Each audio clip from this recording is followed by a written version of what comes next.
नमस्कार बच्चों, कैसे हैं? उम्मीद है कि सभी अच्छे होंगे।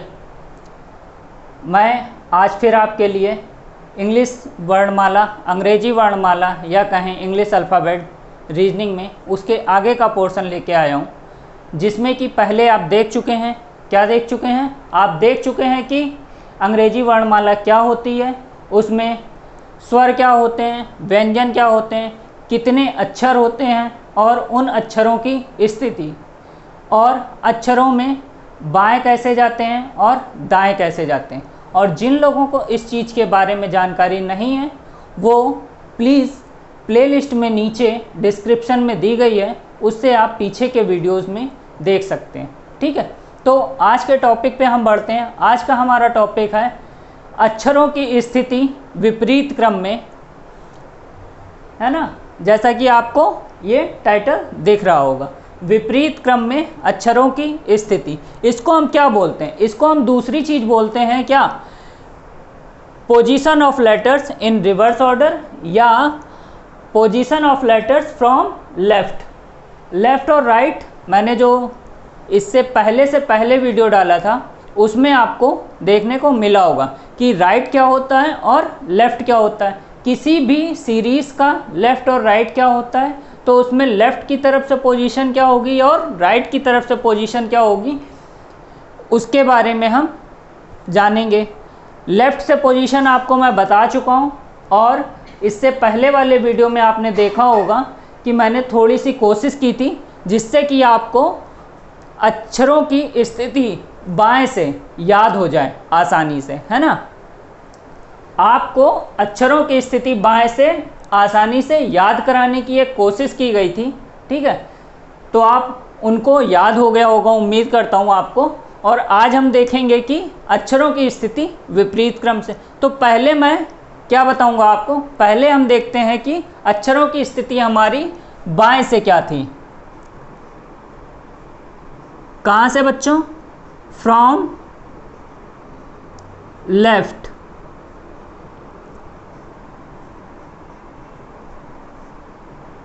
या बाएं से, है ना। अक्षर क्या क्या थे हमारे? 26 अक्षर होते हैं, देखे थे हमने।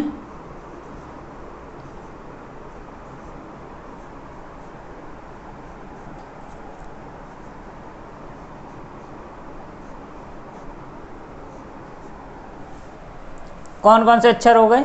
A B C D E F G H I J K L M N O P Q R S T U V W X Y और Z। ये हमारे क्या हो गए? अंग्रेजी वर्णमाला के 26 अक्षर हो गए। ठीक है, और इसमें लेफ़्ट से पोजीशन क्या थी बच्चों? ए की पहली, बी की दूसरी, सी की तीसरी, डी की चौथी, ई की पाँचवीं, एफ की छठी, जी की सातवीं, एच आठवीं, आई 9, जे 10, K 11, L 12, M 13, N 14, O 15, P 16, Q 17, R 18, S 19, T 20, 21, V 22, W 23, 24, Y 25, Z 26। ठीक है, तो जब हम लेफ़्ट से, फ्रॉम लेफ़्ट, है ना, क्या होता था? ए हमारा लेफ्ट मोस्ट था ना बच्चों। ए हमारा लेफ्ट मोस्ट था या बायां छोर था, और जेड हमारा क्या था? जेड हमारा था राइट मोस्ट और कहें दायां छोर, है ना। तो जब बाएं छोर से हम शुरू कर रहे थे अक्षरों को गिनना, है ना, और हमारा जो क्वेश्चन का आंसर होता है वो किस में हमको देना होता है? वो हमको बच्चों बाएं से ही देना होता है। किससे देना होता? ओरिजिनल पोजीशन ही हमको बतानी होती है ना। जब तक कि प्रश्न में आपको उसने स्पष्टता न बोला हो कि अक्षर की पोजीशन आपको कहाँ से किसी और तरफ से बतानी है तब तक हमको क्या करना होता है, हमको अक्षर की पोजीशन ओरिजिनल वाली ही बतानी होती। और ओरिजिनल पोजीशन क्या होती है बच्चों, जो हमारी पोजीशन लेटर्स की लेफ्ट से होती है ना। तो इसमें तो कोई कन्फ्यूज़न नहीं होगा। अभी हम क्या देखते हैं, हम देखते हैं राइट से। राइट से अगर हमको देखना होगा या रिवर्स ऑर्डर में देखना होगा, है ना। अगर रिवर्स करना होगा तो क्या करेंगे, या विपरीत क्रम बोलें तो हम क्या करेंगे, जहाँ से हमने अंत किया था, जिस लेटर से हमने आखिरी लेटर माना था, उसको हम क्या कर देंगे, उसको हम पहला लेटर मान लेंगे, है ना। तो Z हमारा हो जाएगा पहला, Y दूसरा, X तीसरा, W चौथा, V पाँचवा, U छठा, T सातवां, S 8, R 9, Q 10, P 11, O 12, N 13, M 14, L 15, K 16, J 17, I 18, H 19, G 20, F 21, E 22, D 23, C 24, B 25, A 26, है ना। ये जो इसकी पोजीशन इसके नीचे लिखी हुई हैं, ये हैं बच्चों इसकी पोजीशन फ्रॉम राइट, है ना। जो ये नंबर्स आपको नीचे दिख रहे हैं, ये हैं इसकी राइट से पोजीशन या दाएं से पोजीशन, या कहें विपरीत क्रम में इसकी स्थिति क्या होगी, वो है ना। ठीक है, एक तो अक्षरों की स्थिति एक बार तो आप पहले ही याद कर चुके हैं, है ना। क्या बार बार आपको अक्षरों की स्थिति को याद करना होगा? नहीं, आपको बार बार अक्षरों की स्थिति को हर तरफ से याद करने की ज़रूरत नहीं है। आपको सिर्फ एक बार अक्षरों की स्थिति बाएं से याद होनी चाहिए, और वो एकदम बाय हार्ट होना चाहिए आपको, है ना। उसमें बिल्कुल भी आपको कन्फ्यूज़न नहीं होना चाहिए कि हमारी अंग्रेजी वर्णमाला में जो अक्षरों की स्थिति होती है वो बाएं से किस अक्षर की कौन सी स्थिति होती है ना। उसके बारे में अगर हमको कोई कन्फ्यूज़न नहीं होगा तो हम किसी भी क्वेश्चन जो इनसे रिलेटेड होंगे, जो मैंने आपको टॉपिक्स बताए थे 7 से 8, जहाँ पे इनका एप्लीकेशंस यूज़ होते हैं, वहाँ पे आप आसानी से हल कर सकेंगे प्रश्नों को, है ना। तो क्या होता है, ये आपने देखा, क्या देखा, Z से हमने पोजीशन लिखना चालू की और हमारी कहाँ आई, A तक आई। ऐसे तो 1 से 26 तक तो पोजीशन ये हो गई, ठीक है। अब क्या क्वेश्चन पेपर में जब क्वेश्चन आएगा तो क्या ऐसे ही करेंगे? नहीं, हम ऐसे नहीं करेंगे। हम कैसे करेंगे उसके लिए मैं आपको थोड़ा सा आगे समझाऊंगा, तो आप आगे आसानी से उसको निकाल लेंगे और फिर उसको अप्लाई करेंगे, ठीक है। अभी हमने क्या देखा, देखिए टोटल अक्षर कितने हैं,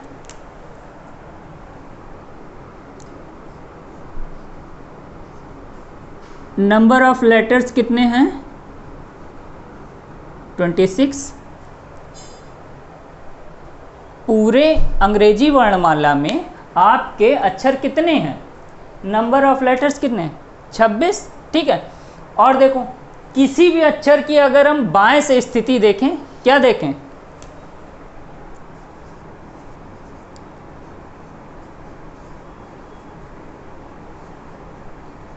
पोजीशन फ्रॉम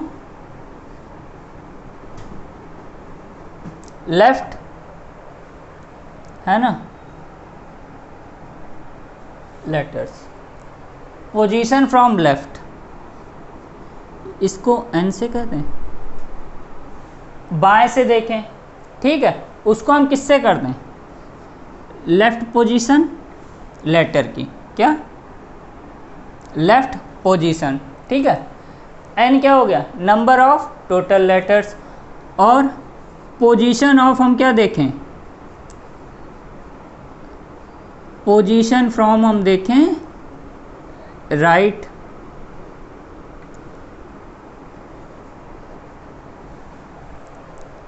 दाएं से अक्षर की स्थिति, है ना। तो ये हो गया उसका रिप्रेजेंटेशन।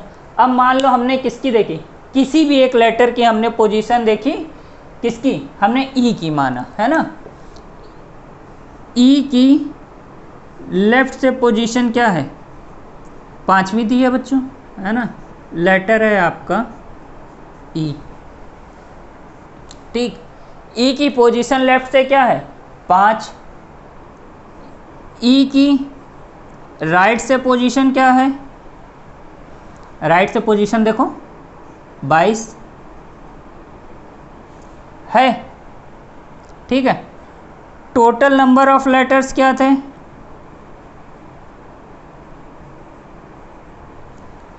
26, ये आप देख ही चुके हो और आपको पता भी है कि अंग्रेजी वर्णमाला में कितने लेटर होते हैं, 26 होते हैं, ठीक है।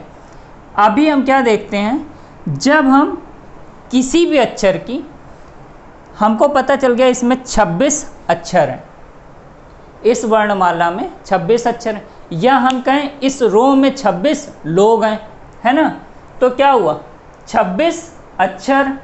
अब इसकी लेफ्ट से पोजीशन और राइट से पोजीशन को जब हम सम करते हैं, क्या करते हैं, ई की पोजीशन लेफ्ट से प्लस ई की पोजीशन राइट से जब हम सम करते हैं तो क्या आता है, 5 + 22, ये कितना हो गया बच्चों, 27 हो गया, है ना, 27 हो गया। ये लेटर हमारा आया, लेफ्ट और राइट की पोजीशन को जब हमने सम किया तो क्या आया, 27 आया, और हमारे टोटल नंबर ऑफ लेटर्स कितने थे, 26 थे, ठीक है, टोटल नंबर ऑफ लेटर्स थे 26। तो यहीं से एक फॉर्मूला और आ जाता है आपका, वो आ जाता है n+1 का। n+1 का कैसे आया, देखो 27 को हम क्या लिख सकते हैं, 26 + 1, और ये 26 हमारे क्या थे, ये 26 हमारे थे नंबर ऑफ लेटर्स, है ना, number of letters in alphabet. या इसको एक दूसरे तरीके से समझो, इस रो में 26 लोग थे, है ना, और उनकी एक की पोजीशन लेफ्ट से हमारी 5वीं थी और राइट से 22वीं थी। तो जब हमने उन दोनों पोजीशन को ऐड किया वो कितना आया, वो पोजीशन उनकी टोटल नंबर ऑफ पर्सन से एक पोजीशन ज़्यादा आती है। वो ज़्यादा क्यों आती है वो अगर हम समझ गए तो हमको ये n+1 का कॉन्सेप्ट को रटने की ज़रूरत नहीं होगी, है ना, वो हम कहीं भी देखेंगे और उसको अप्लाई कर लेंगे कि जहाँ जहाँ हमको अप्लाई करना होगा वहाँ वहाँ हम उसको अप्लाई कर सकते हैं। जैसा कि मैंने आपको पहले ही बताया था कि कोई भी ट्रिक होगी वो कहाँ होगी, ट्रिक्स कम्स विद कंडीशंस, है ना। तो अगर हमको वो कंडीशन याद होगी कि उस ट्रिक को हमने को कहाँ अप्लाई करना है तो हम उस ट्रिक को बहुत ही आसानी से अप्लाई कर सकते हैं, ठीक है। इसमें हमने क्या, अब हमको क्या पता करना है कि ये n+1 कैसे आया, है ना, n+1 कैसे आया इसको देखते हैं।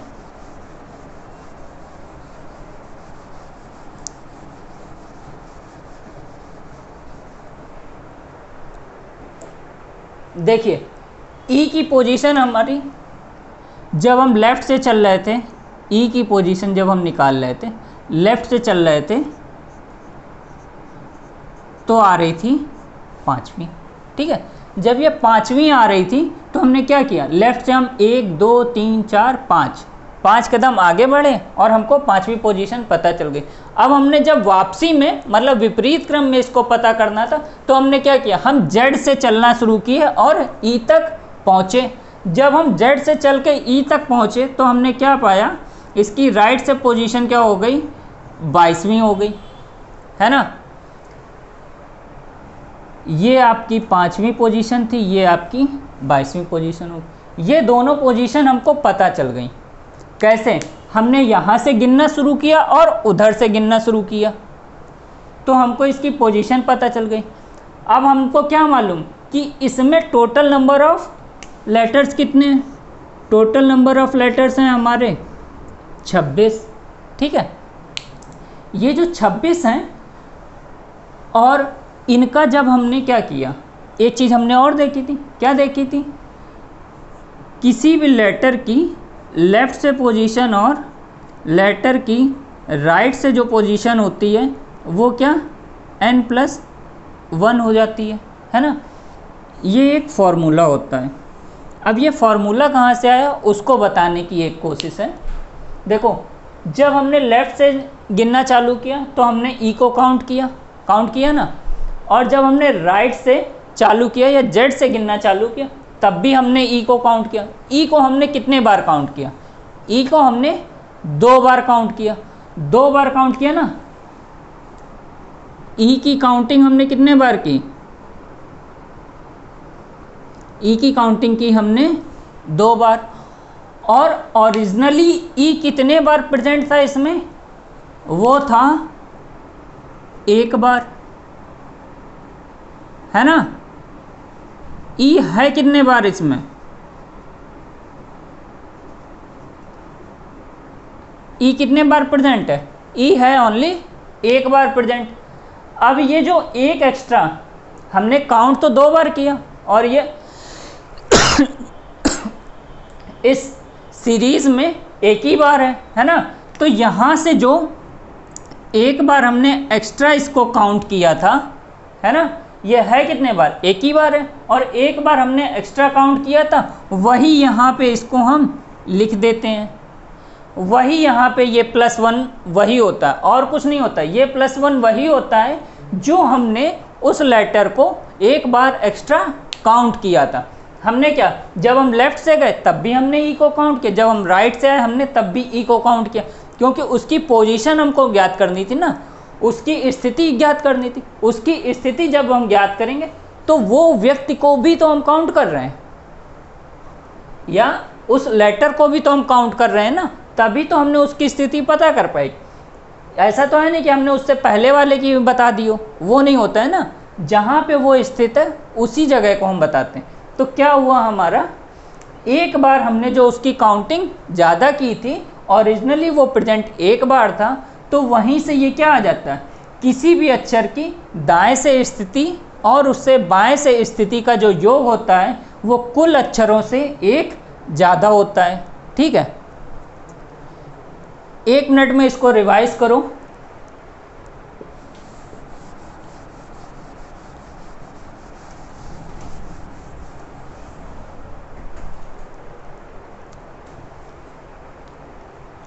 क्या है हमारा, पोजीशन फ्रॉम लेफ़्ट और पोजीशन फ्रॉम राइट, ये हो जाता है आपकी टोटल नंबर ऑफ लेटर्स +1। इसको आपको याद रखना है। ठीक है, यहाँ पे इस सीरीज़ में या कहें अंग्रेजी वर्णमाला में n की वैल्यू एक कांस्टेंट हो जाती है, जो होती है क्या, 26, क्योंकि अंग्रेजी वर्णमाला में कुल अक्षर होते हैं 26। ठीक है, n की वैल्यू एक कांस्टेंट होती है, इसलिए n+1 की वैल्यू हो जाती है 26 + 1 27। और बुक्स में आपको डायरेक्टली क्या दिख जाता है, बुक्स में आपको दिख जाता है किसी भी अक्षर की अंग्रेजी वर्णमाला में लेफ़्ट से पोजीशन और राइट से पोजीशन का योग जो होता है वो 27 होता है ना। अब ये 27 कहाँ से आया, इसको बताने का एक प्रयास किया है ना। कहाँ से आया, टोटल नंबर ऑफ लेटर्स 26 थे, जिसमें कि किसी भी लेटर को हमने क्या किया था, 2 बार काउंट किया था। 1 बार उसको लेफ़्ट से काउंट किया था, दूसरी बार उसको राइट से काउंट किया था। तो जो 1 बार हमने एक्स्ट्रा काउंट किया था वही हमारा क्या हो जाता है, वही n+1 हो जाता है ना।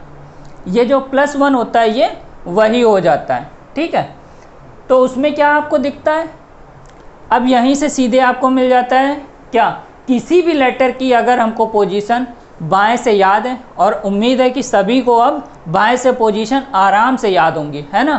तो बाएं से अगर हमको पोजीशन याद है तो हम उसकी पोजीशन दाएं से आसानी से निकाल सकते हैं। ठीक है, तो कुछ एग्जाम्पल हम देखते हैं, उसके बाद देखेंगे।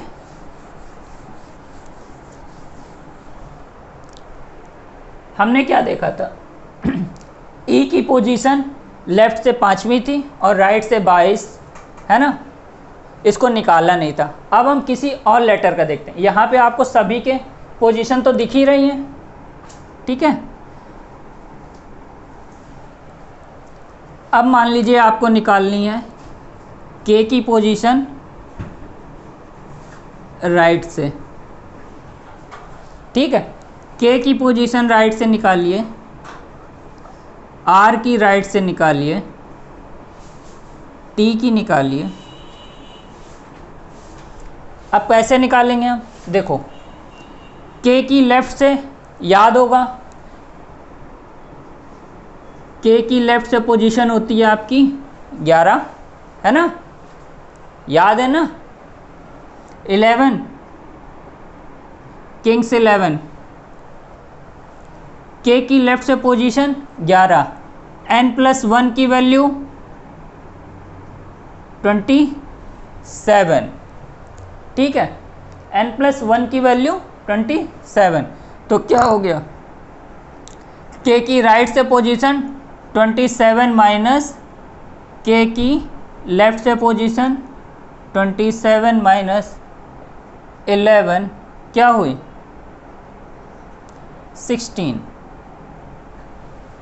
16, ठीक है। इसी तरीके से आर की लेफ़्ट से पोजीशन क्या होती है, आर की लेफ़्ट से पोजीशन होती है आपकी 18, होती है ना।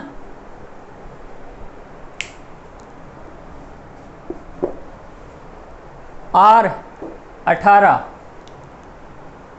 कुछ याद आया, आर की पोजीशन 18, n+1 की वैल्यू 27 है ही। तो अगर आर की वैल्यू हमको राइट से पता करनी है तो क्या हुआ, 27 माइनस 18, ये हो गया 9, ठीक है। इसी तरीके से टी की अगर निकालनी है हमको, टी की लेफ़्ट से पोजीशन क्या होती है, एस टी 19 20 और टी की राइट से पोजीशन अगर होगी क्या होगी, 27 माइनस 20 7, ठीक है। अभी देखो यहाँ नीचे आपको सारी पोजीशन दी गई, के की पोजीशन राइट से 16, आर 9, टी 7, मतलब कि हम जिस दिशा में बढ़ रहे हैं वो सही है ना। ये n+1 का फॉर्मूला सिर्फ और सिर्फ आपका इंग्लिश अल्फ़ाबेट में इसी पे ही नहीं यूज़ होता है, पूरी सीरीज़ उल्टी होने पे ही नहीं यूज़ होता है। मीन्स पूरी सीरीज़ का मीन्स विपरीत क्रम में अक्षरों की स्थिति ज्ञात करने में पूरे के पूरे में ही नहीं होता है। ये आपका कहाँ यूज़ होता है, रैंकिंग में भी यूज़ होता है ना, एक यूनिट जो आपकी रैंकिंग आती है उसमें भी यूज़ होता है, पजल्स में भी आपको बहुत काम आएगा, ठीक है। और इसके साथ ही साथ जो आपकी अल्फ़ा न्यूमेरिक सीरीज़ होती है उसमें भी आपको बहुत हेल्प करेगा, ठीक है। एक छोटा सा फॉर्मूला जो आपको कई जगह हेल्प करेगा। देखो यहाँ पे n+1 की वैल्यू सर्टेन हो जाती है, एक कांस्टेंट हो जाती है 27, क्योंकि टोटल नंबर ऑफ़ लेटर्स हमको पता है अंग्रेजी वर्णमाला में होते हैं 26, ठीक है। लेकिन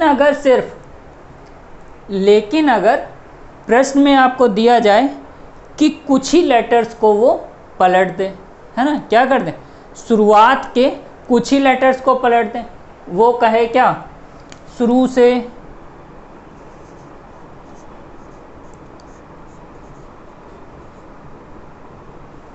से 5 अक्षरों में विपरीत क्रम में, या 13 अक्षरों में, या कहे 17 अक्षरों में विपरीत क्रम में।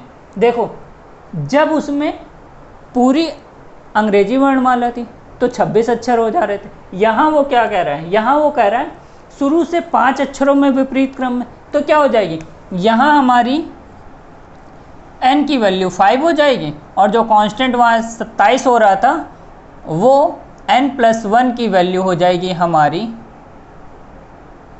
27 तो होगी नहीं, उसमें 27 हो रही थी, 26 + 1 यहाँ हो जाएगी 6।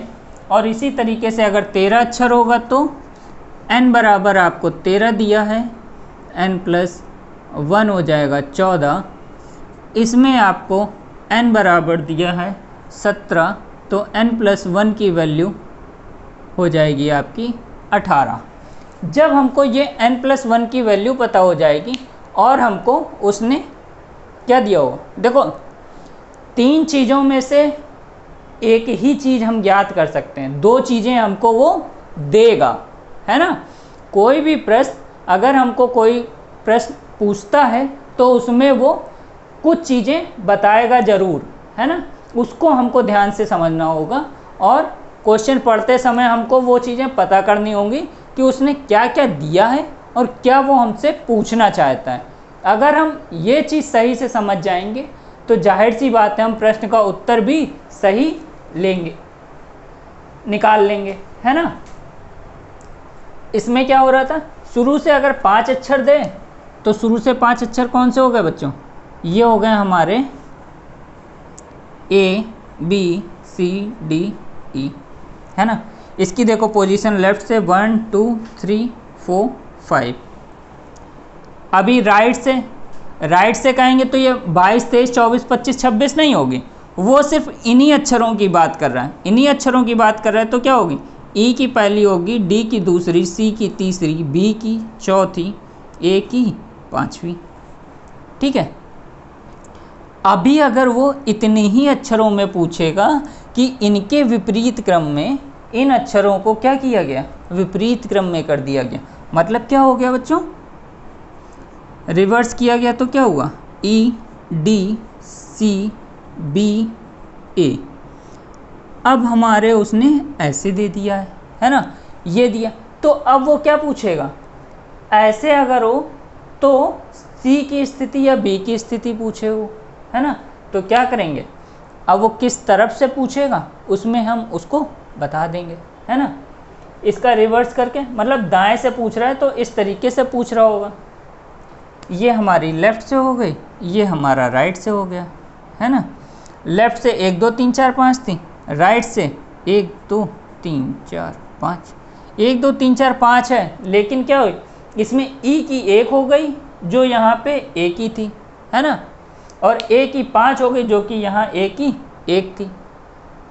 कंफ्यूज अगर हो रहे हो तो उसके लिए क्या करना है आपको, उसके लिए आपको 2 सेकंड मन को शांत करना है, ठीक है। मन को शांत करो, वीडियो को थोड़ा सा रिवाइंड करो और वहाँ से एक बार फिर से देखो। वहाँ से देखने पे आपको समझ में आएगा कि एक छोटा सा कॉन्सेप्ट बताने की कोशिश है आपको n+1 का, है ना। या कहें कि विपरीत क्रम में आपको अक्षरों की स्थिति को बताने के लिए n+1 का कॉन्सेप्ट जानना कितना ज़रूरी है, ठीक है।